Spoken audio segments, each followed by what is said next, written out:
ఎందుకు ప్రతిరోజు చంద్రబాబు నాయుడు జగన్ని టార్గెట్ చేస్తూ ఉన్నారు? ఈ టార్గెట్ జగన్ అనే వ్యూహం తెలుగుదేశం పార్టీకి రాజకీయంగా కలిసి వస్తుందా అంటే ఏం చెప్తారు సార్? జగనే ప్రధాన ప్రత్యర్థి అయినప్పుడు ఆయన టార్గెట్ చేయకపోతే మిమ్మల్ని టార్గెట్ చేస్తారా, నన్ను టార్గెట్ చేస్తారా?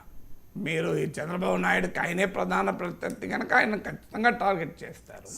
ఆ మాటకి వస్తే జగన్మోహన్ రెడ్డి ముఖ్యమంత్రిగా ఉన్నప్పుడు ప్రతిరోజు చంద్రబాబు నాయుడిని టార్గెట్ చేశారు కదా. ఇంకెవరిని టార్గెట్? చంద్రబాబు నాయుడు, పవన్ కళ్యాణ్ ఇద్దరిని టార్గెట్ చేశారు కదా.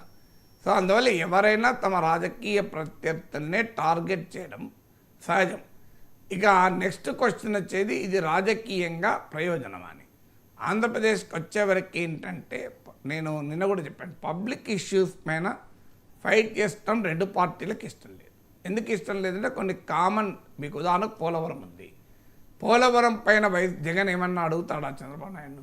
ఎందుకు పోలవరం పూర్తి చేయలేదు, ఎప్పుడు పూర్తి చేస్తావన్న ప్రశ్న కూడా అడగడు జగన్. ఎందుకు? అది అడిగితే వెంటనే ఆయన మీద ఏం ప్రశ్న వస్తుంది, మరి 5 ఏళ్ళు నువ్వు ఎందుకు ఆపావు, నువ్వు ఏం చేసావు 5 ఏళ్ళు, పోలవరం పైన 5 ఏళ్ళు ఏం చేసావో చెప్పాలి కదా అని అడుగుతారు. అందుకే జగన్ పోలవరం పైన అడగడు, అమరావతి పైన జగన్ అడగడు. ఎందుకు అడగడు? అమరావతిని ధ్వంసం చేసింది నువ్వే కదా అని విమర్శ వస్తుంది. సో అందువల్ల జగన్మోహన్ రెడ్డి పథకాలు అమలు చేయలేదని చంద్రబాబు నాయుడు అడగడు. ఎందుకంటే జగన్మోహన్ రెడ్డి పథకాలను ఎదుర్కోవడానికి సూపర్